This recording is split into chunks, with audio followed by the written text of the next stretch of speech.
ये सच है या नहीं है सर कि आपके कर्म के ऊपर ही आपका भाग्य बनता है सर? ब्रह्मांड आपके समक्ष झुक जाएगा। एक न्यूक्लियर गिराकर लाखों लोगों को मरवा दिया सर। यूएस का डाउनफॉल शुरू हो चुका है। तो आज इंसानों को समझाना कितना मुश्किल है सर। ना ये प्रेम का जो जाल है ये आपको जो है परेशानी के अंदर डाल देगा। तो उस बिस्किट के बदले मैंने AK-47 की डील करी है सर। भारत उसको ओवरटेक भी कर सकता है। कि डोनाल्ड ट्रंप को भी अपनी कुंडली किसी को दिखानी चाहिए सर। नेगेटिव और नेगेटिव ही रहता है। अगर आज इसी एप्स्टीन फाइल को हम देखें, जितने भी रॉयल फैमिली के नाम थे उन रॉयल फैमिली के नाम सबके हटा दिए गए हैं। पाकिस्तानियों की कुंडली मेरे पास है। क्या लगता है कि योगी आदित्यनाथ कितने वोटों से जीतने वाले हैं सर? कोई चाहता नहीं है कि शांति हो जाए। हिंदुस्तान के अंदर अगर थ्रेट आएगा तो इन्हीं सीमाओं से आएगा। इवेंचुअली आदमी का जन्म ही सुकून के लिए हुआ है, खुश रहने के लिए हुआ है। लेकिन फिर भी आप कहते हो कि आपका सनातन धर्म दुनिया में सबसे अच्छा है। तो एक लाइन सर क्यों अच्छा है, ताकि मुझे भी याद रहे। और यही जो है वो सनातन धर्म है। एक बार फिर लक्की बिस अनकट पॉडकास्ट में, आज का पॉडकास्ट भी आपको हमेशा वैसा ही दिखाई देगा जैसा हमने शूट किया। इसमें कोई भी कट नहीं होगा। मैं आपसे हमेशा कहता हूं कि एडिट करके आप दुनिया की किसी भी सच्चाई को नहीं छुपा सकते। मैंने कुछ दिन पहले एक रील डाला था और मुझे लगा कि आपसे पूछना चाहिए। एक फील्ड ऑपरेटिव होने के नाते या कोई भी एक एजेंट कोई भी इन्फॉर्मेशन पता करने के लिए ग्राउंड में बहुत मेहनत करते हैं, लाइफ को थ्रेट में डालते हैं, तब एक छोटी सी इन्फॉर्मेशन मिलती है। लेकिन आज दुनिया में मैं बहुत जगह देखता हूं कि लोग आपकी हाथ की रेखाएं, आपके जन्म कुंडली के आधार पर आपका पूरा भविष्य बताते हैं। भविष्य में क्या होगा वो आपके सामने लेके आते हैं। लेकिन क्या सच में जो आपको बताते हैं वो सब कुछ सच है या सिर्फ एक दिखावा? तो ये जानने के लिए आज हमारे बीच में हैं डॉक्टर विनय बजरंगी सर। और आपको बहुत बहुत धन्यवाद सर, आप इतने कम और शॉर्ट टाइम पर आए। और मुझे लगा सर कि क्या कहते हैं आज कि ज्योतिष की जो दुनिया है वो और एक रियल फील्ड पर या जो हम लोग इंट गैदरिंग करते हैं उसमें कितना अंतर है वो मैं आपसे जानना चाहूँगा सर। तो सबसे पहले आपका स्वागत है सर। धन्यवाद सर।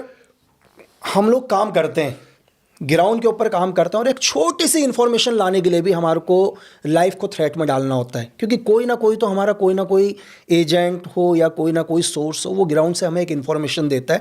हम उसी इन्फॉर्मेशन के आधार पर आगे की जो भी हमारी मिशंस हैं उसको तय करते हैं। लेकिन ज्योतिषी के आधार पर सर कुछ लोग या हाथ की रेखाएं देखते हैं या जन्म कुंडली देखते हैं, ये कितना सत्य है सर? देखिए, आप बहुत सारे लोग कहते हैं कि जीवन जो है वो कुंडली के आधार पर चलता है या रेखाओं के आधार पर चलता है। यहाँ पर मैं कुछ खुलासा करना चाहूँगा और बड़ा इम्पोर्टेंट खुलासा है। देखिए, आपकी कुंडली से या आपकी रेखाओं से आपके जीवन के बारे में पता चल सकता है, और वो जो है एग्जैक्ट नहीं होता है। ध्यान दीजिएगा, वो एग्जैक्ट नहीं होता है। लोग कहते हैं ना कि भाग्य तो लिखा हुआ है तो कुछ करने की आवश्यकता नहीं है। नहीं, भाग्य जो है वो बदला जा सकता है। It is all programmed. यदि आपने उस प्रोग्राम के अंदर थोड़े से अपने चीज़ों को चेंज कर लिया तो जीवन जो है वो बहुत अच्छा हो जाता है। इसी भांति है, जैसे मान लीजिए कि आपको यहाँ से कहीं जाना है और आपको पता है कि रास्ता ये है, लेकिन रास्ता के अंदर कुछ गड्ढे हैं। ज्योतिष आपको सारे रास्तों के गड्ढे बता देगा। अब आपके ऊपर निर्भर करता है कि आप जो है इस प्रकार से जाएं या उस प्रकार से जाएं, अपने गंतव्य तक कैसे पहुंच पाएं। तो जो आप काम फील्ड पे करते हैं, ज्योतिष जो है वो काम आपकी रेखाओं को देखकर या फिर आपकी कुंडली को देख के करता है। वो आने वाले खतरों को भांपने की या समझने की कोशिश करता है और आपको आगाह करता है कि भाई ये वाला खतरा यहाँ है, ये वाला खतरा यहाँ है। यदि तुमने इसको ऐसे नहीं टापा तो परेशानी में फंस जाओगे। आप भी वही काम करते हो। हाँ, लेकिन सर आजकल मैं देख रहा हूँ पूरी दुनिया में, आजकल आप देख रहे हैं भूचाल आया हुआ है, वॉर सिचुएशन चल रहा है। बहुत सारे लोग बोलते हैं कि तीसरा विश्व युद्ध तो शुरू नहीं होगा। मैं कह रहा हूँ ये तीसरा विश्व युद्ध ही है। सिर्फ न्यूक्लियर नहीं गिर रहे हैं ना सर, आज पूरे दुनिया के अंदर अशांति हो चुकी है। लेकिन बहुत लोग कहते हैं, मैंने पढ़ा कि यार ये तो पहले ही बता चुके थे कि इस टाइम ऐसा भूचाल आएगा दुनिया के अंदर। कईयों ने बता दिया था कि 2026 में ऐसा होगा या 27 में ऐसा होगा या 28 में ऐसा होगा। इसमें कितना सत्य है सर? देखिए, यदि हम किसी पर्टिकुलर ईयर के परिप्रेक्ष्य में देखें तो वास्तव में भूचाल आया हुआ है।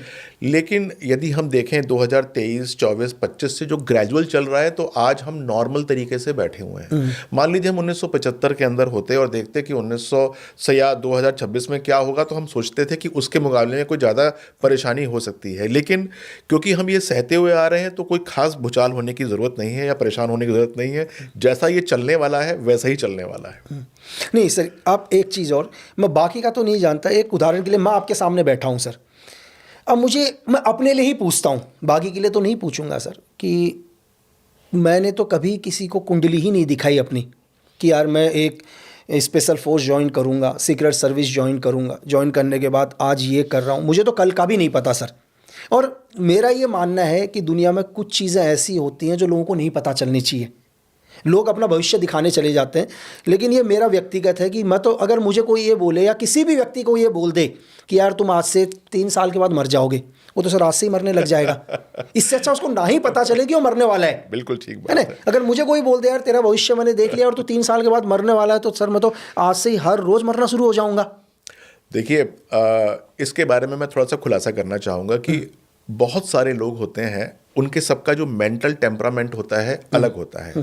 अपनी फैमिली के अंदर देखिए, आप जितने जरूरत होंगे या जितने आप कॉन्फिडेंट होंगे, हो सकता है कि कोई चाचा का लड़का, मामा का लड़का या कोई और थोड़ा सा कमज़ोर भी होते हैं, या थोड़े से जो है जिनको अपने रास्ते के बारे में पता नहीं होता। एक ही मोहल्ले के अंदर बहुत सारे बच्चे होते हैं, कुछ लोग जो हैं वो जीवन में कुछ नहीं कर पाते, और उसी मोहल्ले के कुछ बच्चे जो हैं वो बहुत अच्छा कर लेते हैं। मैं ये नहीं कह रहा कि जो कुछ नहीं कर पाते उनको ज्योतिषी की ज़रूरत है। बात यह है कि उनके अपने जीवन को डिफाइन करने के लिए उनको रास्ता नहीं मिल पाता। जिनके पास मंगल अच्छा होता है, जिनका गुरु अच्छा होता है, डिसीजन लेने की पावर होती है, वो आगे बढ़ जाते हैं और उनको किसी की ज़रूरत नहीं पड़ती, जब तक ऐसी जगह पर ना पहुंच जाए जहां पर परेशानी आने वाली हो। मैंने देखा कि बहुत सारे लोग जो कि विश्वास नहीं करते, मैं कहता हूं बहुत अच्छी बात है, आपके ऊपर परेशानी आज तक आई नहीं, लेकिन भगवान ना करे कुछ ऐसी परेशानी आ जाए जिसके बारे में आप ये समझ ना पाएं कि आगे करना क्या है। मैंने देखा कि एक डॉक्टर हैं, वो मानते ही नहीं थे, लेकिन जब खुद को परेशानी आई, उनको खुद को ब्लड कैंसर हो गया और उन्होंने सारे ट्रीटमेंट करा लिए जितने भी हो सकते थे, और तब भी वो ट्रीटमेंट हो नहीं रहा था, तो अल्टीमेटली उनको ये पूछना पड़ा कि मैं आखिर करूं क्या ताकि मैं इस विपदा से बाहर आ सकूं। तो जब तक किसी को ज़रूरत नहीं पड़ती कुंडली दिखाने की, मैं कहता हूं भगवान की बहुत मेहरबानी चल रही है। लेकिन कभी ऐसा होता है कि आदमी असमंजस में होता है। आपको भी पूछना पड़ता होगा अपने पिताजी से कि मैं क्या करूं, अपनी माँ से पूछना पड़ता होगा, या फिर जिसको आप अपने गुरु मानते होंगे उनसे पूछना पड़ता होगा कि इस सिचुएशन में मैं क्या करूं। ऐसे में बहुत सारों के पास जो गुरु का माध्यम होता है वो हॉरोस्कोप होता है, उससे पूछ लेते हैं कि मैं आगे करूं या क्या ना करूं। मैं ये नहीं कहूँगा कि वो निर्बल होते हैं, बात यह है कि डिसीजन लेने के लिए कहीं ना कहीं, कभी ना कभी किसी के पास जाना ही पड़ता है।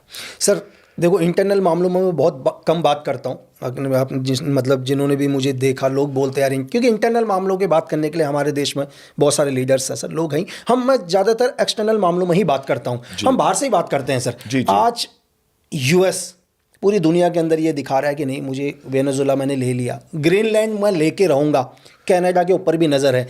क्या एक ज्योतिषी के उससे आपको लगता है कि अमेरिका ऐसा ही रहेगा या इसका डाउनफॉल आएगा सर?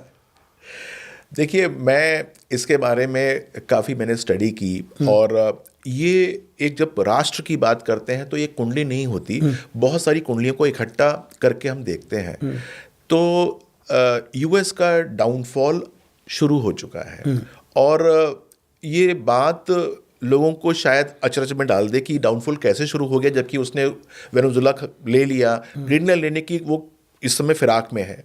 लेकिन आने वाले समय में अगर हम 2 साल 3 साल की बात करें तो उसके लिए काफ़ी परेशानी का समय शुरू हो चुका है। जिस मामले में वो सुपर पावर था उसको ही उसने नकारना आरंभ कर दिया है। यानी कि जब आप अपने गुरु को, या जिससे आप बढ़ते हो, जिससे आप बनते हो, उसी को आप जो है दुत्कारना आरंभ कर दो, तो इसको गुरु चांडाल योग बोलते हैं, जो कि उसके ऊपर इस समय लगा हुआ है। और वो दिन दूर नहीं कि जिस तरीके से भारत बढ़ रहा है, भारत उसको ओवरटेक भी कर सकता है। ये 4-5 साल का जो हॉराइजन है इसमें आप इसको देख पाएंगे। तो वो डाउनफॉल जिसकी आप बात कर रहे हैं या पूछना चाह रहे हैं, मैं कहता हूं कि डाउनफॉल शुरू हो चुका है। सर जैसे हम लोग बहुत बारी करते हैं यार कि हमें भी अपनी कुंडली, तो ऐसा नहीं लगता कि डोनाल्ड ट्रंप को भी अपनी कुंडली किसी को दिखानी चाहिए सर कि यार मैं ऐसा क्या कर रहा हूँ पूरी दुनिया के अंदर, है ना, पूरी दुनिया में भूचाल ला दिया मैंने कि आने वाले कुछ टाइम के बाद तो अपनी चेयर से जाएगा, क्योंकि तीसरी बार तो प्रेसिडेंट बन ही नहीं सकता यूएस का कोई, तो उसको भी दिखाना चाहिए सर। देखिए, बात प्रेसिडेंट बनने की है या नहीं है, लेकिन आप देखते होंगे कि एक समय के बाद, जैसे बोला जाता है कि ये तो सठिया गया है, आदमी जो है वो अपने ही बातों के ऊपर हमेशा केंद्रित रहता है। गुरु जितनी बार कुंडली के अंदर घूम लेता है, यानी कि एक 12 साल में कुंडली में गुरु घूमता है, जितनी बार ज़्यादा घूम लेता है उतना ही व्यक्ति जो है वो अपनी बात के ऊपर अटल हो जाता है। उसने डाउनफॉल ज़्यादा देखा नहीं ट्रंप ने, उसने अच्छा देखा, क्योंकि जो उसने बिजनेस करने की कोशिश की उसके अंदर उसको काफ़ी अच्छा लाभ मिला। सूर्य मंगल का काफ़ी अच्छा उसके हॉरोस्कोप के अंदर एक अधिपत्य है।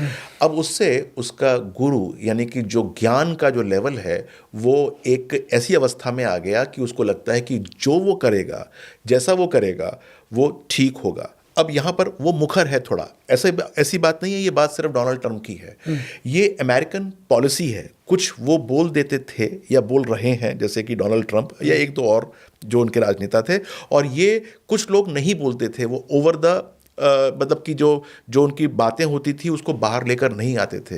ये भाई साहब कुछ ज़्यादा जो हैं वो बचकाने स्वभाव के हैं, और सब बातें जितनी भी इनकी कॉफ़ी टेबल्स पे होती हैं ये सारी बाहर निकाल देते हैं, जो हमको लगता है कि बचकानी है। लेकिन ये डाउनफॉल का एक, जैसे मैंने बताया कि ये आगाज़ होना शुरू हो चुका है।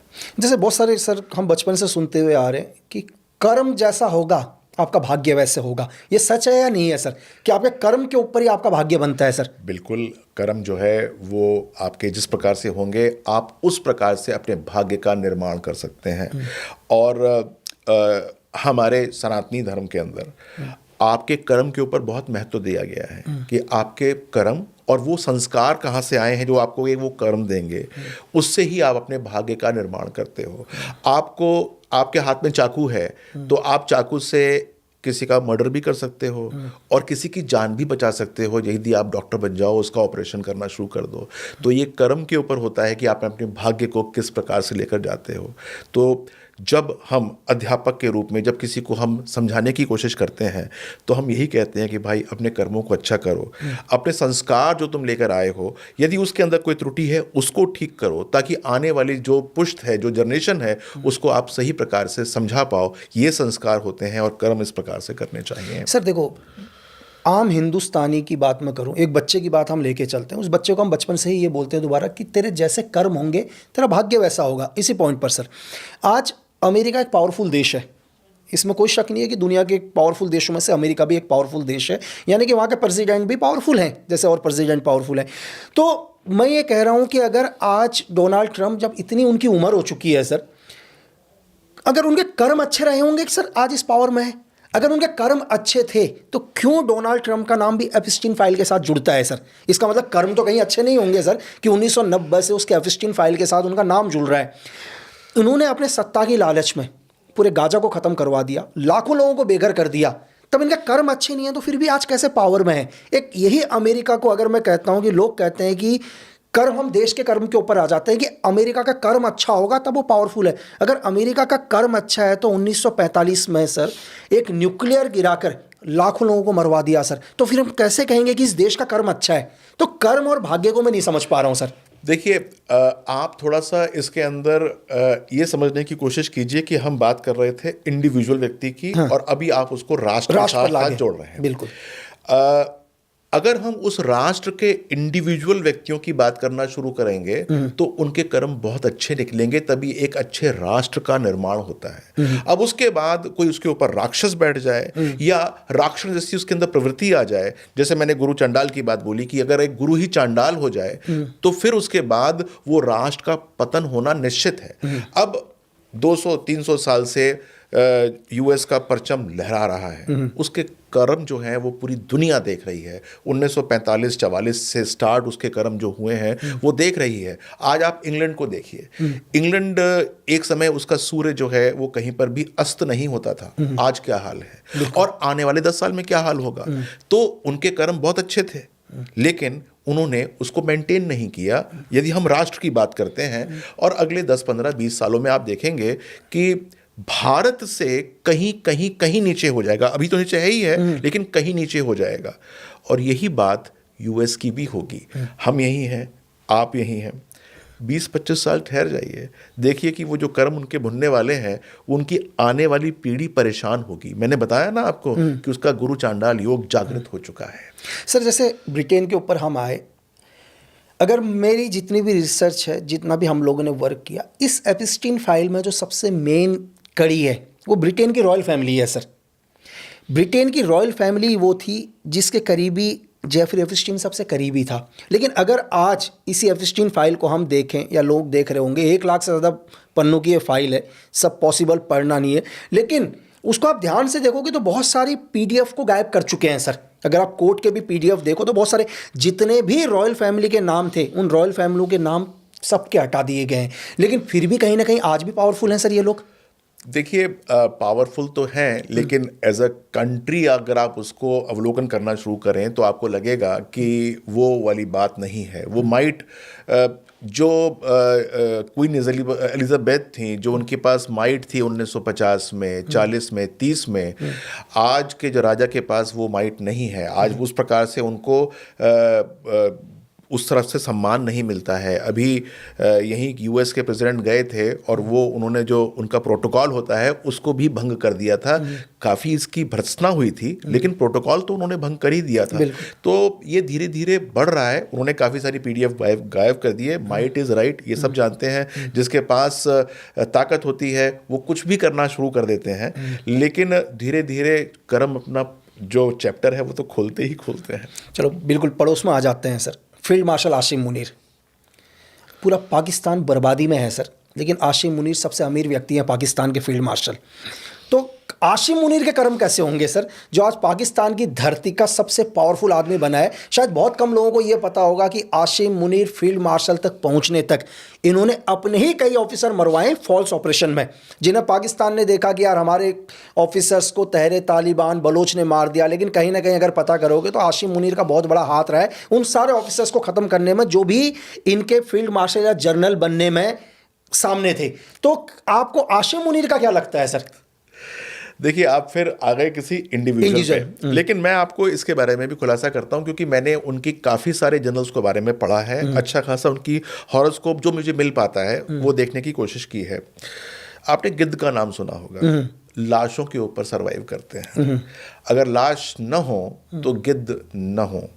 अभी वहाँ पर लाशें हैं कुछ जिसके ऊपर वो मौज ले रहे हैं। एक समय ऐसे आएगा कि वहाँ पर खाने के लिए लाशें भी नहीं बचेंगी। तब ये लोग जो अपना परचम लहरा रहे हैं कहीं पर किसी दूसरे मुल्क के अंदर दुबके हुए नजर आएंगे।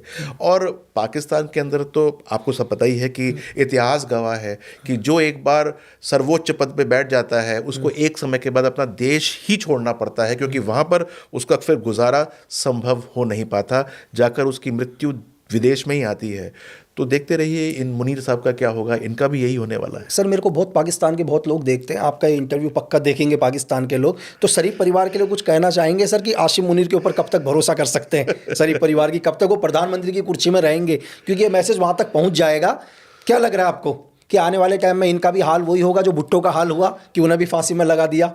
देखिए, ये सब जो है वो अलग अलग सब्जेक्टिव बातें हैं, लेकिन मैं ये कहना चाहूँगा कि इन सब को बहुत संभल के अब काम करना चाहिए, क्योंकि एक बार जब आप ओवर कमिट हो जाते हैं तो पीछे आना थोड़ा सा मुश्किल ही होता है। हम कहें कि तुरंत अच्छे हो जाओ, सात्विक हो जाओ, ऐसा तो हो नहीं पाएगा। लेकिन 2 साल हैं, जितना ये चल रहा है परपंच, वहाँ पर 2 ही साल बचे हैं। उसके बाद सब कुछ जो है वो और बिखर जाएगा और परेशानी के अंदर आ जाएगा। तो जिसके पास अपने फंडिंग्स हैं, जिसके पास वहाँ पर अपने अच्छे बिजनेसेस हैं और वो सोच रहे हैं कि इस घराने के दम पे वो कर लेंगे, उनको इस समय बहुत सोचने का मन है। सर, हम धीरे धीरे अंदर आते हैं, अंदर के आते हैं, मैं अपने ऊपर ही आता हूँ सर। है ना। देखो मेरी जन्म कुंडली आपने देखी नहीं चीज़ें, लेकिन फिर भी मेरे को देखकर क्या लगता है सर आपको, अगर मेरा भविष्य कैसा है या मेरा प्रेजेंट तो लोगों को दिख ही रहा है, भूतकाल लोगों ने देख ही लिया, तो क्या ऐसा लगता है सर? देखिए, मुझे आपकी जन्म कुंडली पढ़ने की आवश्यकता नहीं है। लेकिन फिर भी आपने अपनी जन्म कुंडली की बात की है, तो मैं बताऊंगा कि आपकी कुंडली के अंदर 2 ग्रह बहुत प्रोमिनेंट हैं, एक मंगल और एक केतु। ये दोनों जो है फायर के ग्रह होते हैं और ब्लड के ग्रह होते हैं। और जब इनका जो ताल्लुक होता है, जब इनका एक रिलेशनशिप हो जाता है छठे भाव से, अष्टम भाव से, 12th हाउस पे, तो आप जैसी विभूतियाँ बनना शुरू होती हैं। तो यदि मैं आपकी कभी कुंडली देखूंगा तो मुझे ये पक्का पता है कि ये कॉम्बिनेशन आपके हॉरोस्कोप के अंदर आएगा, और ये आपको आज भी फल दे रहा है। आपको पहले भी इसने आपको रोजी रोटी भी दी, आपको फंसाया भी, आपको निकाला भी, आगे भी आपको परेशानी के अंदर डालेगा, लेकिन जैसे डालेगा बाहर भी निकाल देगा। कॉम्बिनेशन लीथल होता है ये। सर देखो, मैं एक क्वेश्चन है कि क्या जो हुआ, जो हो रहा है, जो होगा, वो तय है सर?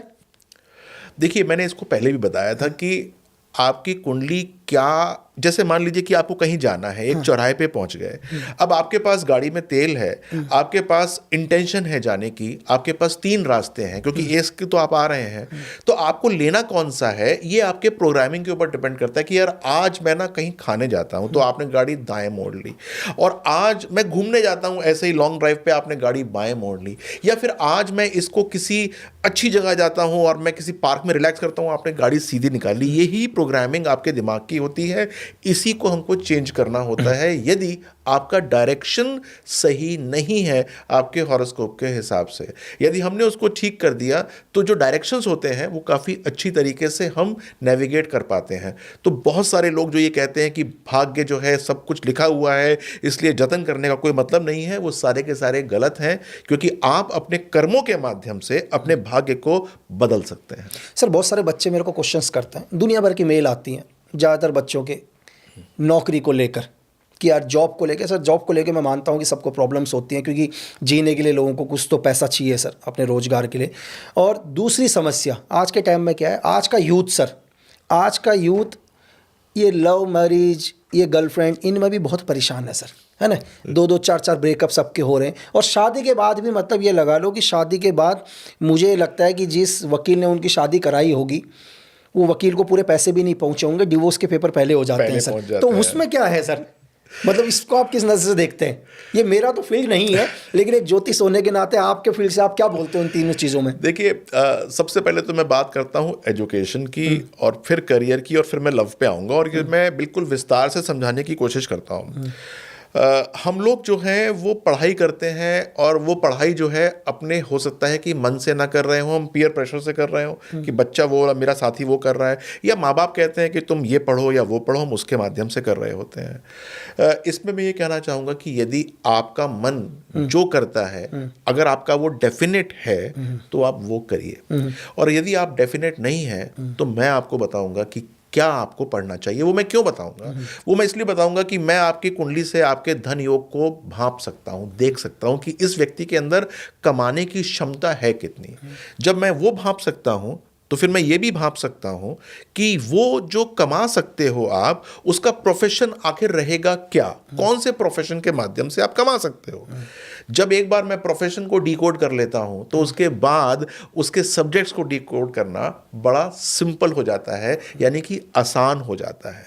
फिर इसके अंदर रिस्क लेने की क्षमता, आपकी बुद्धि, आपका ज्ञान, आपके एफर्ट्स कितने हैं, ये सारे के सारे इंटरप्ले हो जाते हैं, और मैं आपको बता पाता हूं कि आपको क्या पढ़ना चाहिए, फिर उसके बाद क्या प्रोफेशनल लाइफ पे जाना चाहिए, और आप कैसे धन कमा पाएंगे। तो ये बहुत सिंपल मेज़ हो जाती है उनके लिए जो ये सोचते हैं कि हमको जो है पता नहीं क्या पढ़ना है क्या नहीं पढ़ना, पिताजी ये बोलते हैं, माता ये बोलती हैं, और मेरे जो फ्रेंड्स हैं वो ये बोलते हैं, ये उनके लिए है। और दूसरी बात, लव लाइफ की बात करते हैं। देखिए, आजकल प्रॉक्सिमिटी बढ़ गई है। पहले क्या होता था कि बच्चे आपस में मिलते कम थे, पहले लड़कों के स्कूल दूसरे होते थे, लड़कियों के स्कूल दूसरे होते थे, पहले जो है वो मिलान कम हो पाता था, लेकिन आजकल बहुत ज़्यादा है, यानी कि 5th हाउस ओवर एक्टिवेट रहता है। मैं ये कहना चाहूँगा कि कुंडली के अंदर यदि आपका 5th हाउस कमज़ोर है, यानी कि आपके 5th हाउस का मतलब होता है प्रेम का, प्रेम में पढ़ने का, वो कमज़ोर है, तो आपको बहुत सोच विचार से लव में पढ़ना चाहिए। क्यों लव में पढ़ना चाहिए? क्योंकि वो 5th हाउस कमज़ोर होगा, आप किसी से भी प्रेम करेंगे और बहुत संभव है कि आपका प्रेम उसके साथ चले ना, और यदि आपका चंद्रमा उसको कंट्रोल नहीं कर पाया तो आप फिर डिप्रेशन में, मल्टी डिप्रेशन में, एंग्शियसनेस में आ जाएंगे, गोलियां खाएंगे, परेशान हो जाएंगे। ऐसे व्यक्ति को जिसका पंचम भाव कमज़ोर होता है, हम कहते हैं भाई ज़्यादा प्रेम में फंसना मत, और प्रेम करना तो तुरंत शादी कर लेना, ब्याह कर लेना, वरना ये प्रेम का जो जाल है ये आपको जो है परेशानी के अंदर डाल देगा। तो ऐसे लोग जो कि अनिश्चित होते हैं या परेशान होते हैं, उनके लिए हमारे पास बहुत अच्छे मेथड्स होते हैं बताने के लिए कि कैसे वो अपने ज़िंदगी को बहुत स्टाइल से या सुचारू रूप से लेके जा सकते हैं। नहीं बिल्कुल सर, लेकिन अगर ये बच्चों को पता कैसे चलेगा सर कि मेरा पंचम घर कमज़ोर है करके? मैं तो आज ये नाम ही पहली बार सुन रहा हूँ। देखो मेरे को जितनी भी आपने चीज़ें बताई मैंने कभी ये देखी नहीं, मैंने तो जीवन में मेरी कुंडली भी नहीं देखी ढंग से सर कि मेरी। लेकिन आम बच्चों को कैसे पता चले कि यार मुझे प्यार में नहीं पड़ना, मुझे रास्ते में नहीं जाना, तो उसके लिए मुझे लग रहा है कि अब उनको ज्योतिष के पास आना ही पड़ेगा सर। नहीं आना पड़ेगा, बिल्कुल नहीं आना पड़ेगा। आना तब पड़ेगा जब कोई ये कह दे कि पंचम भाव तुम्हारा कमज़ोर है। और पंचम भाव कौन कमज़ोर बताएगा? वो कमज़ोर बताएगा कि उसके लिए मैंने एक बहुत बढ़िया वेबसाइट बनाई हुई है, vinaybajangi.com। उसके ऊपर आप अपनी कुंडली को निःशुल्क प्राप्त करते हैं। अच्छा। और वहां पर आपको ये पता चल जाता है कि आपके कौन कौन से भाव हल्के हैं। यदि आपका वो भाव हल्का नहीं है, मैं कहता हूं कि आपका पंचम भाव बहुत मजबूत है, तो करिए प्रेम, कोई दिक्कत नहीं होगी। लेकिन यदि मैंने उस पर ये लिखा हुआ है, क्योंकि वो जब आप डालेंगे अपनी कुंडली तो वहाँ लिखा होगा कि पंचम भाव थोड़ा सा हल्का है या सप्तम भाव हल्का है, सप्तम भाव का मतलब मैरिज का भाव हल्का है, तो फिर आपको गुणागणित करनी पड़ेगी, देखना पड़ेगा कि मुझे ये काम नहीं करना चाहिए।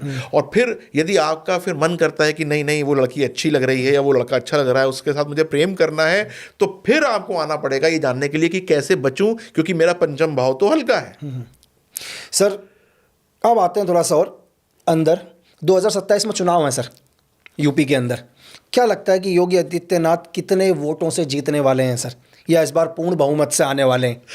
तो आपने तो घोषणा पहले कर दी। नहीं सर ये देखिए कि मतलब कितने, मतलब देखो जो मेरा ग्राउंड है, मैंने स्टार्टिंग में ही बोला सर कि मैं इंटरनल मामलों में बिल्कुल भी बात नहीं करता हूँ, क्योंकि इंटरनल मामलों में हमारा काम ही नहीं है सर। मेरा सिर्फ काम है इस देश से बाहर इंडिया से किसको थ्रेट है, हमें किससे सावधान होना चाहिए, कौन ऐसा एनिमी है जो हमारे अगेंस्ट प्लान कर रहा है, हम वर्क ही उन पर करते हैं। लेकिन फिर भी देश के अंदर लोग जानना चाहते हैं कि जैसे मैंने बोला कि एक रील मैंने डाली, लोगों ने क्वेश्चन पूछा, तो आप यूपी का आप बता दीजिए सर जी क्या होने वाला है। मैं बिल्कुल बताता हूँ, लेकिन अगर आपकी बाहर की इंटेलिजेंस है तो हम लोगों की जोड़ी बहुत अच्छी बन सकती है। वो ऐसे बन सकती है कि मैं जो हूँ वो एस्ट्रोलॉजिकली देखूंगा कि कहाँ कहाँ पर दिक्कत मुझे नज़र आती है, और फिर मैं आपको ये सूचना दे सकता हूँ कि भाई देखिए आपके जो सोर्सेज हैं आप उससे देखिए कि यहाँ पर कोई परेशानी जो है उत्पन्न होने की संभावना है। और जब वो एक बार कोरोबोरेट करा जाएगी तो मुझे लगता है कि काफ़ी अच्छा स्ट्राइक रेट हो जाएगा, यानी कि फिर जो है हम भारतवर्ष को अच्छी तरीके से बचा पाएंगे। नहीं सर, मैं लोगों को एक चीज़ और बताऊं, शायद हिंदुस्तान में या दुनिया में बहुत कम लोगों को पता होगी ये बात,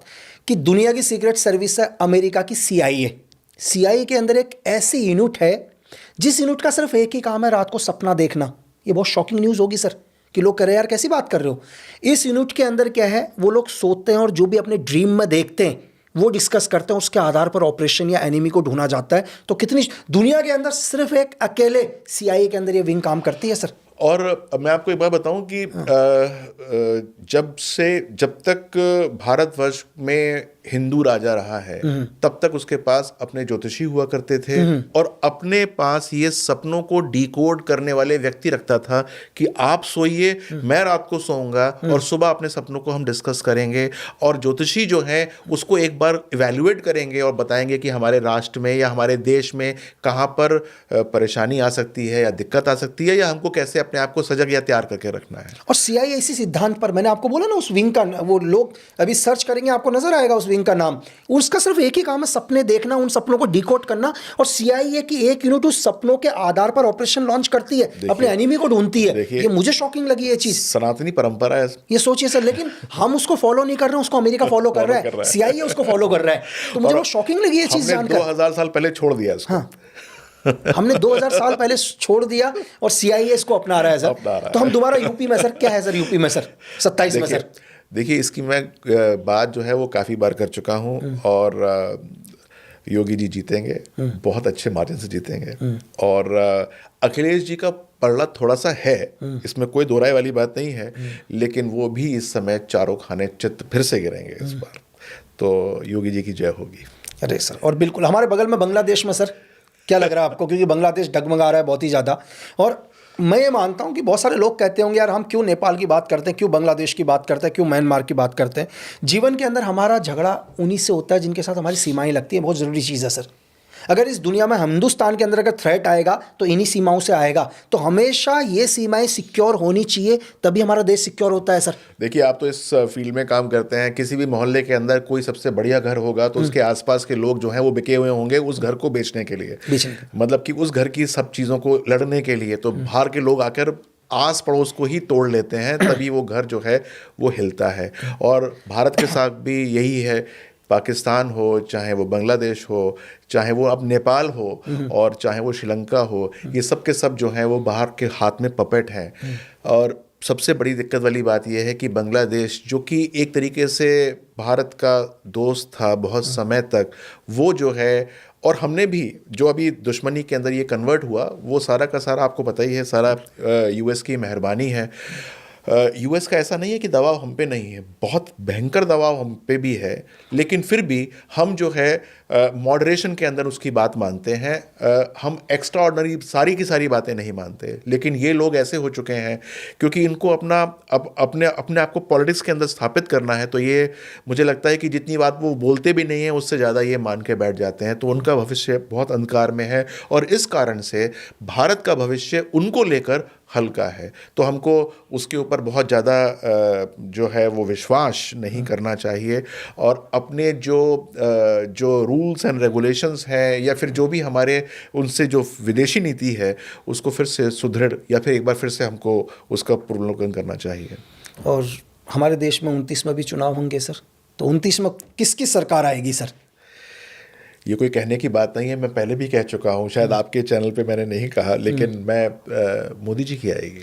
लेकिन सर आपने अभी थोड़ी देर पहले बोला कि अगर हम अपनी कुंडली के हिसाब से सही हो जाएं तो हम सही हो सकते हैं। अगर कांग्रेस उन गलतियों को सही कर देता है कुंडली के हिसाब से कि यार मेरी ये गलतियां हैं और मैं ऐसे करूंगा सही, तो क्या चांस है कि कांग्रेस भी आ जाए सर, अगर अपनी कुंडली को सही करता है तो? देखिए मैं आपको बताऊं कि एक नटखट बालक है, और पिता उससे बहुत परेशान है, और बच्चा जो है वो एक समय आता है, पिताजी उसको रोज मारते हैं। एक दिन वो कहता है कि पापा मैंने आज सब कुछ ठीक कर दिया और अब से मैं आपका राजा बेटा। तो पिताजी मान जाएंगे क्या? नहीं, पिताजी तो बिल्कुल नहीं मानेंगे। नहीं मानेंगे, वो कहेंगे दिखा मुझे 2 साल मैं देखूंगा तेरे को पहले, उसके बाद। अब वो कहे, मान लो कांग्रेस कहती है मैं सब कुछ ठीक कर देता हूँ या करती हूँ, तो जो कर्म के देवता हैं वो कहते हैं टाइम लगेगा इसमें अभी। तो मतलब 70 सालों में कर्म बहुत खराब रहा बहुत खराब रहा। तो 4 सालों में सही नहीं होगा। 70 साल की नहीं है बात, 100 सालों की है, जब से वो आई है तब से।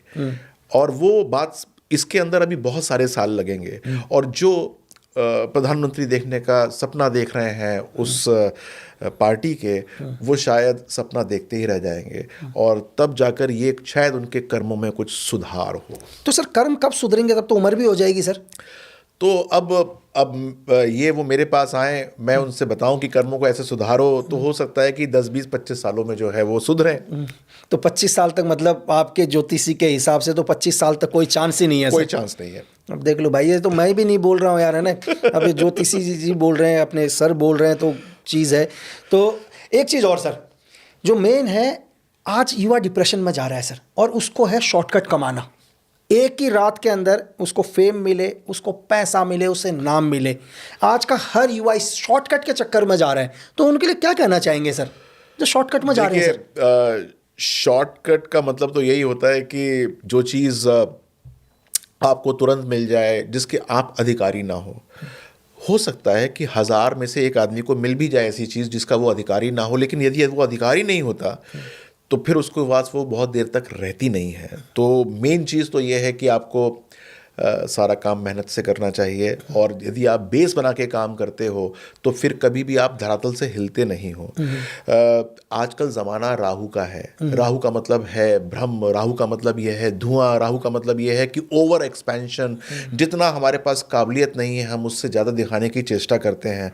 तो मैं तो यही कहूँगा कि यदि मेरी बातों में थोड़ा सा भी आपको सच्चाई नज़र आती है, आपके अपने बड़े बुजुर्गों की बातों में सच्चाई नज़र आती है, तो अपने आप को एबल बनाओ, अपने आप को कैपेबल बनाओ, अपने आप को, आप जो हो वो किसी भी चीज़ का पहले प्रार्थी बनाओ, और उसके बाद ब्रह्मांड आपके समक्ष झुक जाएगा, क्योंकि एक बार आप कैपेबल हो गए तो वो आपसे छीन भी नहीं सकता। सर, आज दुनिया के अंदर सबसे बड़ी प्रॉब्लम जो चल रही है, चाहे वो हमारे देश में ही नहीं हो, ऑल ओवर वर्ल्ड के अंदर लोगों को समझाना सबसे मुश्किल है सर। दुनिया में सबसे मुश्किल है किसी को समझाना। मैं गीता पढ़ी सर, मैंने गीता में देखा कि जब महाभारत का युद्ध हुआ तो अर्जुन ने हथियार डाल दिए सर, वेपन त्याग दिया और बोला मैं युद्ध नहीं करूँगा। तो भगवान कृष्ण तो सर तीनों लोगों के देवता हैं। भगवान कृष्ण तीनों लोगों के देवता, रथ पर 33 करोड़ देवी देवता विराजमान, खुद हनुमान जी। लेकिन भगवान कृष्ण को अर्जुन को समझाने के लिए 18 अध्याय पढ़ने पड़ गए सर।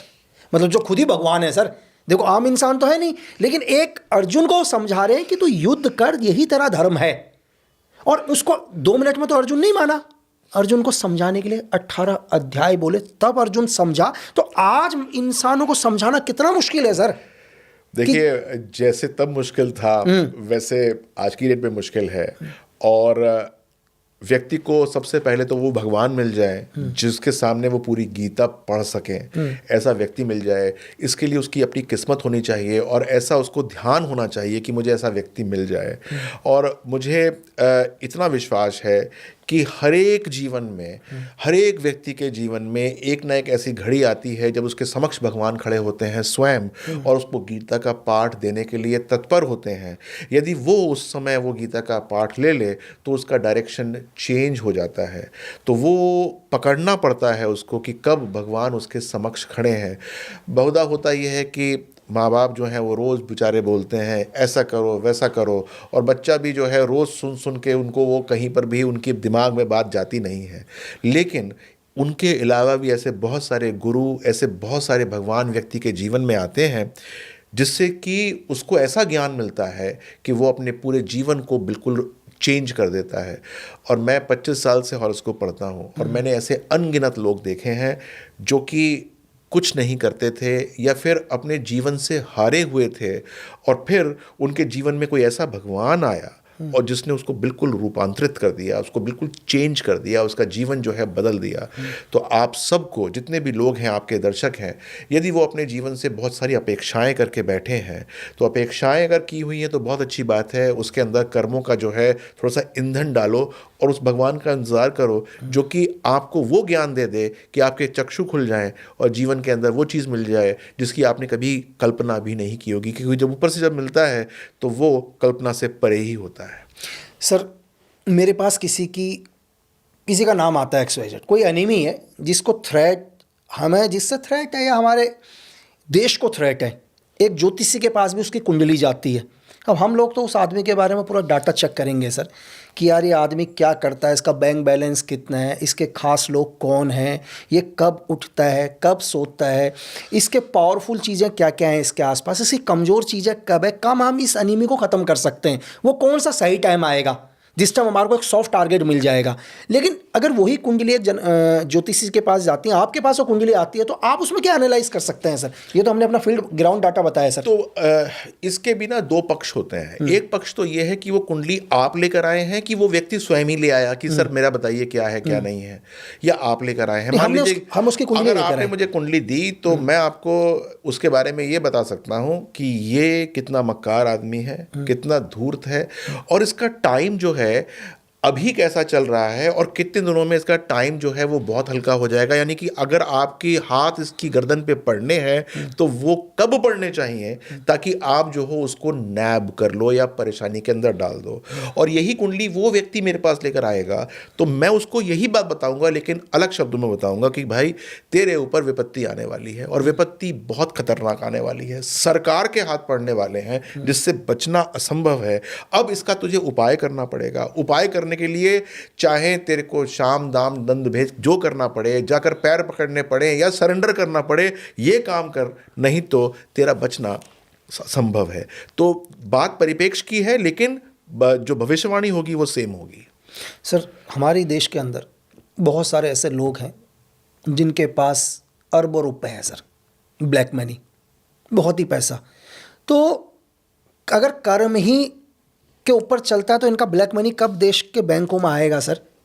इनके पूर्वज खत्म हो गए सर, इनके पूर्वज उसी ब्लैक मनी से चल रहे हैं, इनके बच्चे चल रहे हैं, उस बच्चे के आज पोते चल रहे हैं, लेकिन वो ब्लैक मनी कब हमारे देश के सही बैंकों में आना चाहिए सर? अब इनका मतलब, इसका मतलब कर्म तो सर सोचो ना आप, कर्म तो खराब ही होंगे ना सर, जब इस जनता का पूरा पैसा स्विस अकाउंट में डाल दिया, पूरे बैंक बैलेंस भर दिए, लोगों को भूखा मार दिया सर। देखिए, ये ना सोचने की बात है कि आप सिर्फ उनके ब्लैक मनी को देख रहे हो, और मैं जो हूँ उनके ब्लैक मनी को देखने के अलावा उनके घर परिवार को देख रहा हूँ, उनके मानसिक चैन को देख रहा हूँ, उनके जीवन जीने के स्टाइल को देख रहा हूँ। आप उनके अच्छे स्टाइल को देख रहे हो कि भैया वो प्राइवेट जेट से जा रहे हैं, प्राइवेट, लेकिन मेरे पास ऐसे बहुत सारे लोगों की कुंडलियाँ हैं जिनके मैंने लाइफ सिस्टम देखे हुए हैं, और यदि वो उनका मैं बखान करना शुरू कर दूं तो बहुत सारे लोग हाथ जोड़ लेंगे कि ये जीवन हमको नहीं चाहिए, ऐसा जीवन हमारे लिए नहीं है, जहाँ पर ये पता नहीं कि कौन सा बच्चा कब उड़ जाए, जब कौन सी चीज़ कहाँ से हाथ से निकल जाए, कौन सा बीमारी ऐसी पकड़ जाए कि उसका इलाज हम चाहकर भी करवा ना सकें। पैसे पड़े हैं लेकिन इलाज हम करवा नहीं सकते। ऐसे बहुत सारे पाकिस्तानियों की कुंडली मेरे पास है जो कि चाहकर भी अपना इलाज नहीं करवा सकते क्योंकि वो वहाँ पर पकड़े जाएंगे। मैं आपको सही बताने की कोशिश कर रहा हूँ ये बात। तो इसलिए हम सिर्फ पैसे को, पैसा सिर्फ एक भाव होता है कुंडली का, 11वां भाव, और कोई बाकी 11 भाव तो जीवन के और होते हैं, आपके साथी, आपका जीवन, आपके जीवन जीने का स्टाइल, आपका घर परिवार, आपकी शिक्षा, और सबसे बड़ी बात यह है कि हम सनातन धर्म को पे चलते हैं तो हमारा अगला जन्म, वो उसका फॉर्मेशन कैसे होने वाला है। हमको एक जन्म तो बहुत अच्छा मिल गया, मान लीजिए उसने बोला कि चलो यार इसको ना राजयोग दे देते हैं, पैदा होने से पहले ही अरबों रुपए दे देते हैं इसको, लेकिन बाकी चीज़ें कैसे मिलेंगी भाई? बाकी चीज़ें भी तो, हमारा जीवन, एक बार आपके पास सब कुछ आ जाए आपको कहेगा नहीं, शांति चाहिए। जो मज़ा गाँव की धरती पर जाकर और वहाँ पर बैठ के और वहाँ पर जाने में आता है और कहीं पर भी नहीं मिलता, वो चीज़ जो वो सुकून है वो नहीं मिलता। तो एक चीज़ को अगर आप छोड़ दें, बाकी चीज़ों के अंदर वो हमेशा नेगेटिव और नेगेटिव ही रहते हैं। और जहाँ तक पैसे की बात है, अगर वो पैसा, आपका पैसा तिजोरी में पड़ा हुआ है तो वो सर्कुलेशन में नहीं है। मतलब मैं इतना बड़ा मेरे को इतना ज़्यादा वो आता नहीं है ये विज्ञान की फाइनेंस क्या है, लेकिन पैसा जो एक बार आउट ऑफ प्ले है, अगर अमेरिका का पैसा, क्योंकि उसका वो पैसे का जो सोर्स है वो सिर्फ उसका अपना रुपये ही होता है, यानी डॉलर्स होते हैं, अगर वो आउट ऑफ प्ले है तो उसके लिए वो पैसा ज़ीरो है। तो भारत भी कुछ दिनों में ऐसा हो जाएगा कि जो पैसा किसी ने अपना दबा के रख लिया, ज़ीरो। और सर, ये आपने अच्छी चीज़ बताई कि जो पैसा पड़ा हुआ है वो वैसा किसी काम का नहीं है, एक पैसा रखा हुआ है। लेकिन सर, आदमी की 3 नीड है सर हमारी दुनिया के अंदर, रोटी, कपड़ा, मकान। अगर मुझसे भी कोई पूछो तो ये 3 नीड तो मेरे कंपलसरी हैं सर। मैं बिना खाने के नहीं रह सकता, है ना। कपड़ा, मकान, छत मेरे को चाहिए। 3 नीड के बाद चौथी नीड है सुकून। अगर मैं जाता हूँ, चौथी नीड मुझे सुकून चाहिए, पीस चाहिए। हो सकता है किसी को और कुछ चीज़ चाहिए, लेकिन चौथी चीज़ से पहले 3 चीज़ होना बहुत ही ज़रूरी है एक जीवन के अंदर। आज भी हज़ारों ऐसे लोग हैं सर जिनके पास खाने के लिए पैसे नहीं है सर। मैं अपने देश की बात नहीं कर रहा हूँ, दुनिया के अंदर। मैं आपको ऐसे मुल्क बता दूंगा जिस देश में मैंने एक पार्ले जी बिस्किट की कीमत कितनी थी सर, आई थिंक 2007-8 के आसपास में, मुझे लग रहा है कि एक पार्ले जी, मुझे याद है अच्छे से कि हम लोग जब आर्मी कैंटीन से एक पार्ले जी का बिस्किट खरीदते थे तो शायद 4 रुपये कुछ पैसे का था वो। तो उस बिस्किट के बदले मैंने AK-47 की डील करी है सर, सेम। अच्छा। इतनी भूखमरी कि एक आदमी को बिस्किट के बदले वो वेपन देने के लिए तैयार था, इतना भूखमरी थी उस देश के अंदर सर।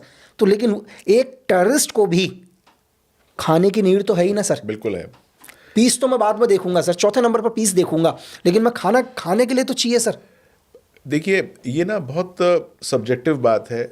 हमको चाहिए इवेंचुअली सुकून ही होता है। कपड़े से भी सुकून मिलता है, खाने से भी सुकून मिलता है, और छत से भी सुकून मिलता है। लेकिन बात यह है कि वो सुकून हम इन चीज़ों के अलावा किसी और चीज़ में भी ढूंढना शुरू कर देते हैं। तो ये थॉट प्रोसेस है। जब तक ये दुनिया इसी बात पे चल रही है कि लड़ाई हो, झगड़ा हो, आपस में फसाद हो, जो हमारी जो थियोलॉजी है, जो सनातन धर्म की थियोलॉजी है, वो तो उस पर तो चलता नहीं है कि शांति होनी चाहिए। जैसे ही शांति के ऊपर चलना शुरू हो जाएगा तो लोगों के व्यापार बंद हो जाएंगे, काम बंद हो जाएगा, डॉक्टर्स ख़त्म हो जाएंगे, आर्म्स एम्यूनेशन ये ख़त्म हो जाएगा। तो हम लोग जो हम लोग कहते रहते हैं कि नहीं शांति होनी चाहिए, कोई चाहता नहीं है कि शांति हो जाए, और वो सोचते हैं कि शायद ये बेचने से, चाहे ये करने से हमको सुकून मिलेगा। इवेंचुअली आदमी का जन्म ही सुकून के लिए हुआ है, खुश रहने के लिए हुआ है। और वो यदि खुश नहीं रहता और उसको लगता है कि मेरे पैसे से ही मैं खुश रहूँगा, तो फिर ये सुकून का जो एलिमेंट है जिसकी आप बात कर रहे हैं नहीं आएगा। इवेंचुअली पूरे के पूरे वर्ल्ड को होना यही पड़ेगा कि सुकून ही ढूंढना पड़ेगा, होना सनातन धर्म में ही आना पड़ेगा, तभी जाकर सुकून मिलेगा, वरना मिलेगा नहीं। सर, मैं 3 तरह के लोग मुझे जीवन में मिले बहुत बारी। एक बोलते हैं कि मैं हाथ की रेखाएं देखता हूँ, दूसरे बोलते हैं मैं कुंडली देखता हूँ, तीसरे बोलते हैं कि शायद यहाँ पर भी कुछ लकीर। क्या सच में ऐसा है या सिर्फ ऐसे ही बोलते हैं सर?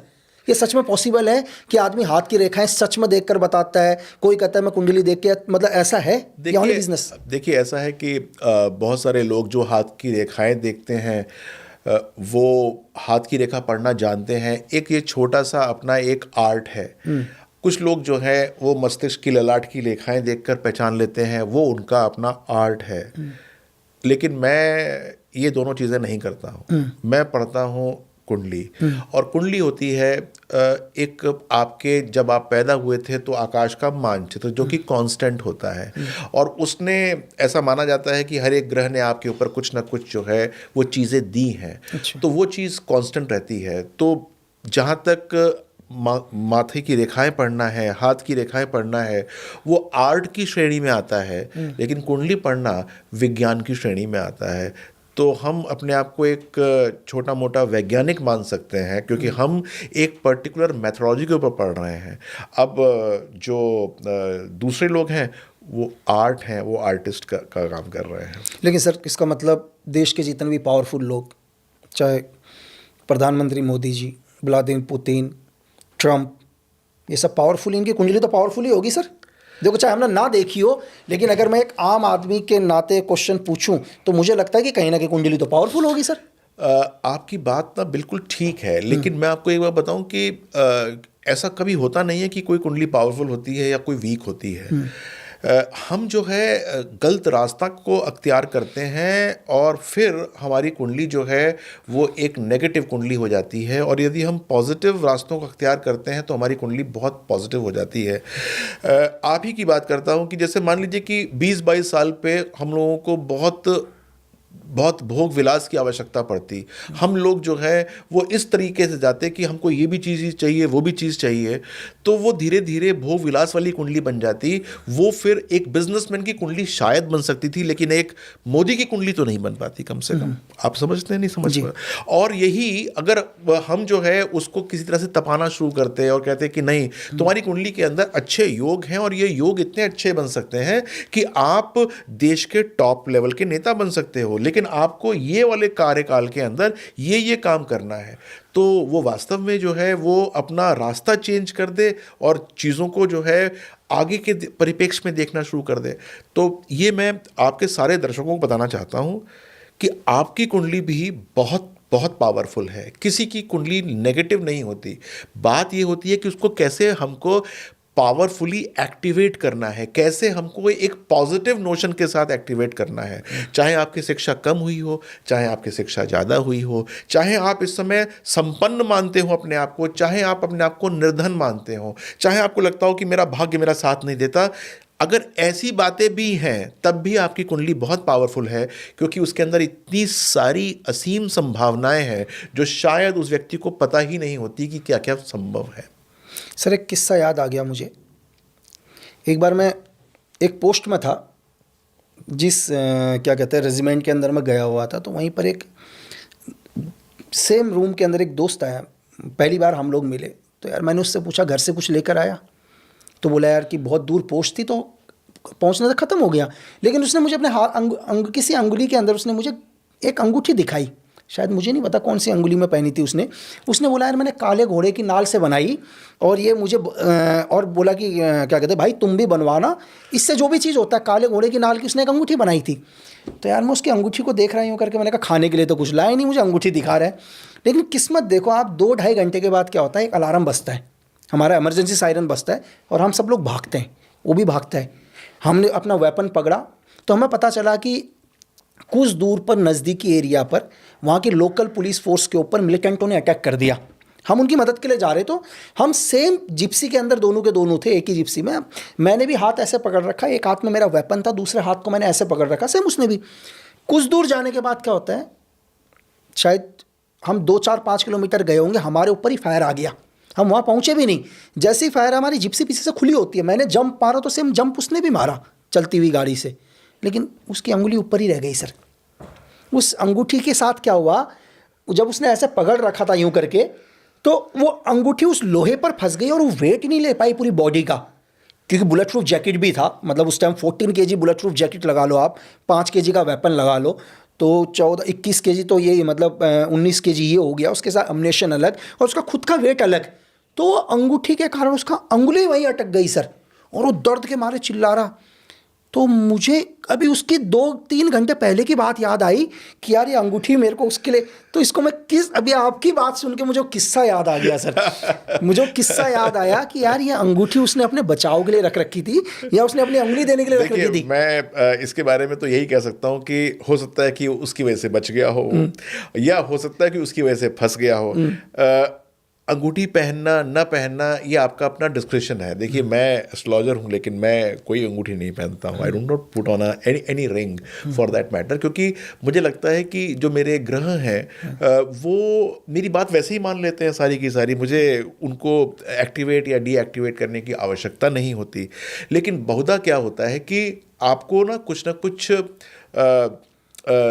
जो है वो बताना पड़ता है ग्रहों को कि ऐसे एक्टिवेट करो। आपने बीरबल की खिचड़ी सुनी होगी, तो उसमें वो बेचारा बहुत दूर से जो है देखता रहा कि जो है वो आग जल रही है और उसको लगा कि इसी से मेरे को जो है वो गर्मी मिल रही है, जबकि इतनी दूर से तो गर्मी मिलती, दिमाग की बात है। तो आपके दिमाग को भी कभी कभी हमको ट्रिगर करना पड़ता है कि आप जो है उससे ट्रिगर होना शुरू हो जाओ।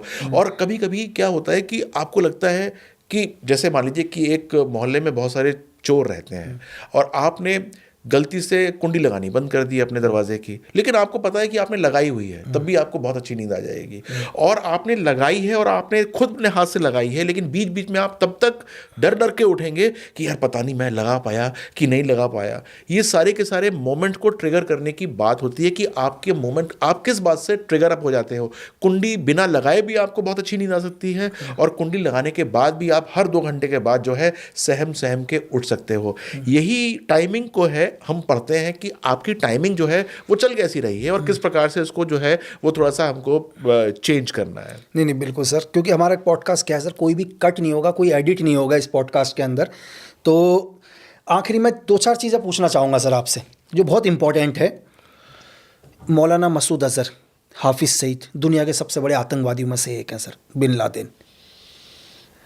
आज भी हाफिज़ सईद पूरी दुनिया को टेरर से दहला रहा है सर, और हज़ारों लड़के हैं जो इसकी बातों से इन्फ्लुएंस होके शरीर में एक्सप्लोजिव बांधते हैं।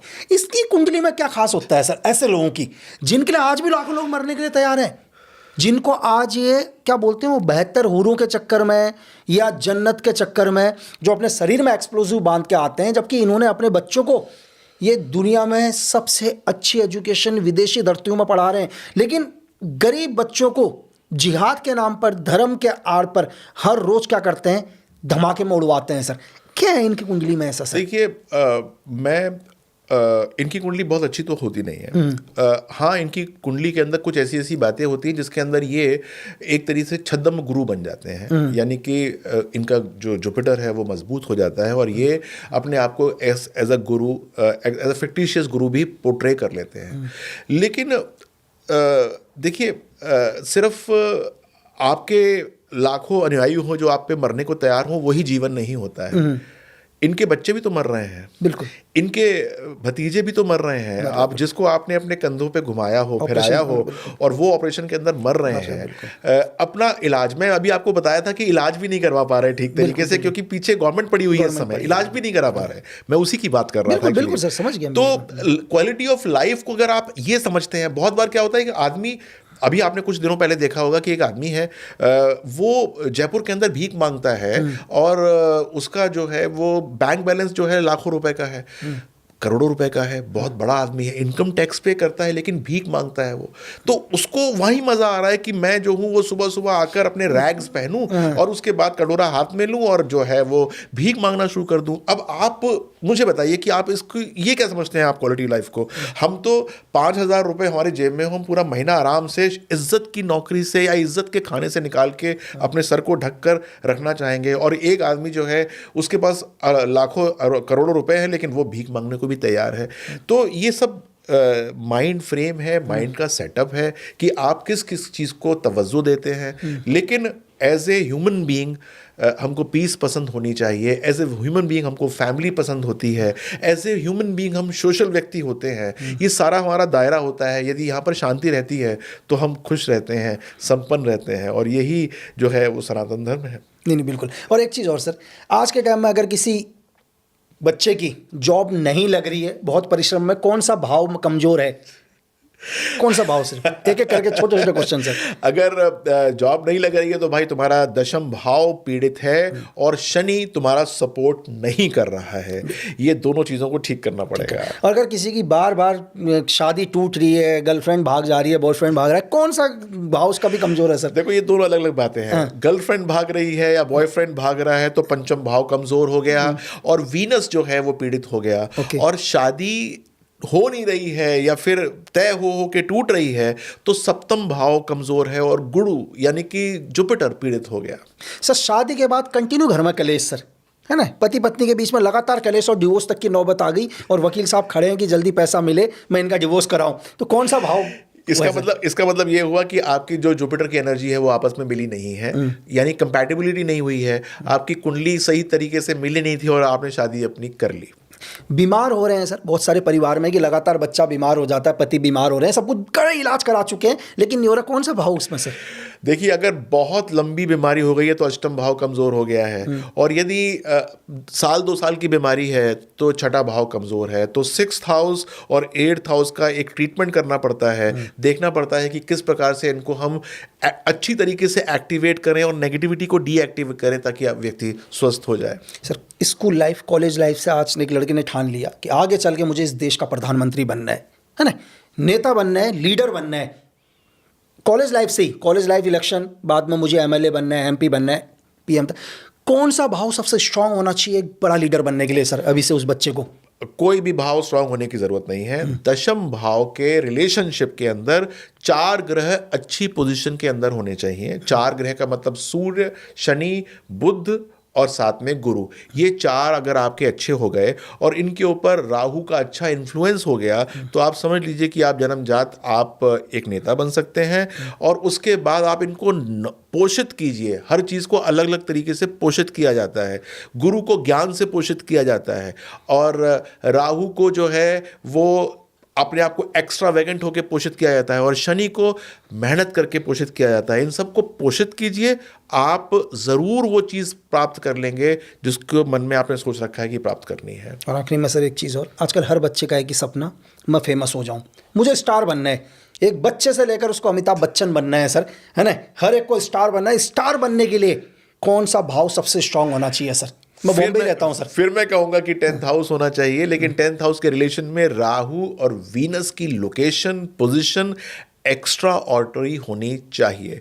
अब ध्यान देने की बात यह है कि अगर वीनस अच्छा हो जाता है तो व्यक्ति जो है वो गलत आचरण में भी पड़ सकता है, राइट? और उसके साथ राहु मिल जाए, राहु करना ही पड़ेगा, लेकिन वो आपको गलत संगत में डाल सकता है। तो अपने आप को बैलेंस आउट भी करना है, यानी कि जुपिटर का, यानी कि बुद्धि का भी उसके अंदर एक प्रयोग चाहिए, कि ऐसा ना हो कि आप आउट ऑफ बाउंड हो जाए। आपका किसी का एक पॉडकास्ट हिट होता है, किसी की एक मूवी होती है, दिमाग जो है वो सारा आउट हो जाता है, यानी कि राहु आउट ऑफ कंट्रोल हो गया। तो कंट्रोल करना बड़ा इंपॉर्टेंट है। सबसे पहले इनिशियल सक्सेस इंपॉर्टेंट है और उसके बाद कंट्रोल इंपॉर्टेंट है, और फिर देखिए सारे के सारे ग्रह आपके इशारों पे नाचते हैं। और सर मेरे जैसे फील्ड एजेंट, फील्ड ऑपरेटिव के लिए, जहाँ पर मैं आपको बता रहा हूँ, आपके चाहे पाकिस्तान हो, बांग्लादेश हो, दुनिया के बहुत सारे सीक्रेट एजेंट हो जो कहते हैं यार किसी दिन हमारे रेंज पर आ जाए, तो मेरे जैसे को सेफ रहने के लिए हमेशा, क्योंकि मैं तो ऑटो में भी ट्रैवल कर लेता हूँ, ट्रेन में भी जाता हूँ सर, तो मैं चाहता हूँ कि मेरा एनिमी मुझसे हमेशा 3500 मीटर दूर रहे।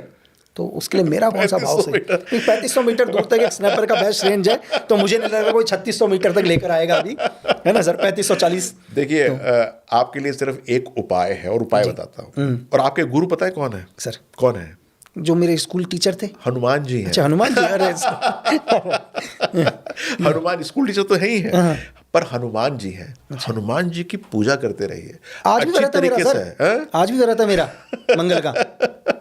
तो आप ये समझ लीजिए कि हनुमान जी की पूजा करते रहिए, आप हमेशा 4000 मीटर दूर ही रहेंगे, चिंता मत कीजिए। नहीं बिल्कुल सर, मुझे लग रहा है कि जितना भी हमने बच्चों से लेकर पॉलिटिशियन से लेकर सब कुछ कवर करने की कोशिश करी। और मैं एक चीज़ सर, बहुत सारे बच्चे हैं, अब इसमें दुनिया भर के मैसेज आना शुरू हो जाएंगे, तो मैं यही चाहूँगा यार कि देखो मुझे ज्योतिषी का तो नहीं है नॉलेज बिल्कुल भी, लेकिन जिनको नॉलेज है आप उनसे पूछ सकते हैं। तो अगर किसी को भी कोई भी सवाल होगा सर, मैं चाहूँगा कि आपकी टीम उन्हें रिप्लाई कर दे, क्योंकि ये हम लोग ये पॉडकास्ट डालेंगे, क्योंकि बहुत मेरे फ़ायदा ही नहीं है, क्योंकि लोग क्वेश्चन पूछेंगे, तो क्वेश्चन पूछने के बाद मैं उनका रिप्लाई नहीं कर पाऊंगा, क्योंकि मुझे पता ही नहीं होगा इसका आंसर क्या है। आपने बहुत सारे क्वेश्चंस मुझसे पूछे, लेकिन क्या है, इन सारे क्वेश्चंस का मैंने विस्तृत आंसर मेरी वेबसाइट पे भी मिल जाता है, और मेरे यूट्यूब चैनल पे भी मैं एजुकेशनल वीडियोस बहुत डालता हूँ, ताकि वो जो है उनको देख के उससे लाभ ले सकें। और ये सब चीज़ें निःशुल्क हैं। आप वेबसाइट पे जाइए, आप यूट्यूब चैनल को देखिए, वहाँ से ज्ञान लीजिए, और वहाँ पर कुछ पूछना है तो वहाँ पर मैं भी जवाब दूंगा, और मेरी टीम जो है वो आपके चैनल पे भी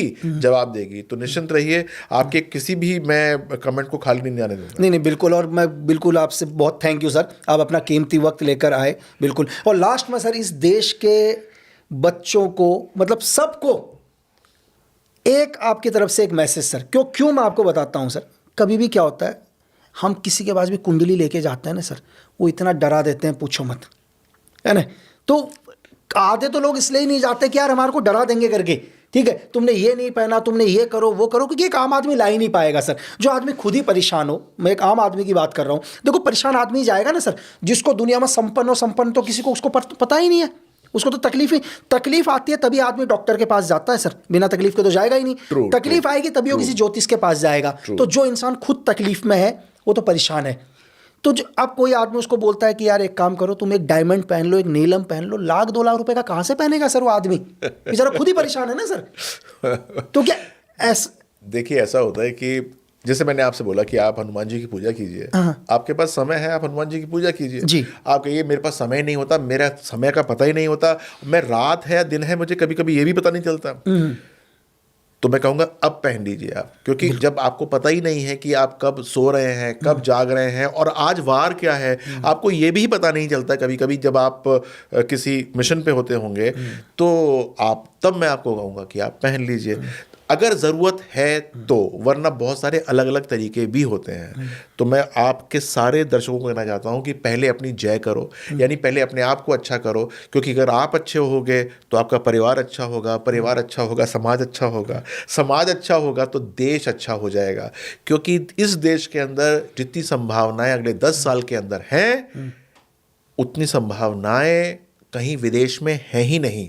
और एक मेरी बहुत बड़ी भविष्यवाणी है कि रिवर्स ब्रेन ड्रेन शुरू हो रहा है, दिसंबर तक आते आते काफ़ी प्रोमिनेंस में आ जाएगा। बहुत सारे अच्छे अच्छे ब्रेन्स जो कि हमारे बाहर सेटल्ड हैं वापस इंडिया में आने शुरू होंगे, और यहाँ वाले बाहर जाना अपेक्षाकृत अच्छा नहीं समझेंगे। ये 2027, 28, 29 के अंदर आप ये ट्रांसफॉर्मेशन देखना शुरू करना, और देखना कि भारत हमारा कैसे जो है वो जगमगाता है। नहीं बिल्कुल, थैंक यू सर, आपने अपना बहुत कीमती समय दिया, लेकिन आपके हर शब्द में एक ही चीज़ निकल रहा था, सनातन। मैं तो उस दुनिया से आया हूँ सर, जिस दुनिया में मैं सभी धर्म को बराबर मानता हूँ, क्योंकि मैंने उन्हीं के साथ काम किया है। हर देश के फील्ड ऑपरेटिव के साथ, लेकिन फिर भी आप कहते हो कि आपका सनातन धर्म दुनिया में सबसे अच्छा है। तो एक लाइन सर क्यों अच्छा है, ताकि मुझे भी याद रहे, अगले को कभी मैं बोलूँ तो मैं बोलूँ यार मैं वहाँ से सुन देखिए, के आया हूँ। आप सनातनी हैं, आप सारे धर्मों को अच्छा मानते हैं, इसलिए आप सनातनी हैं। Thank you sir. चलो, और ये पॉडकास्ट बिल्कुल आपको वैसा ही दिखाई देगा जैसा हमने शूट किया। इसमें कोई भी कट नहीं होगा, कोई भी एडिट नहीं होगा। और आपके कोई भी क्वेश्चन हैं, आप बिल्कुल मेल के माध्यम से, आप यूट्यूब पर, आप कमेंट्स पर आप सर से पूछ सकते हैं। मैं सर की मेल आईडी भी डाल दूंगा। और थैंक यू आपके सपोर्ट के लिए। Thank you sir. नमस्कार। नमस्कार। Thank you. Thank you.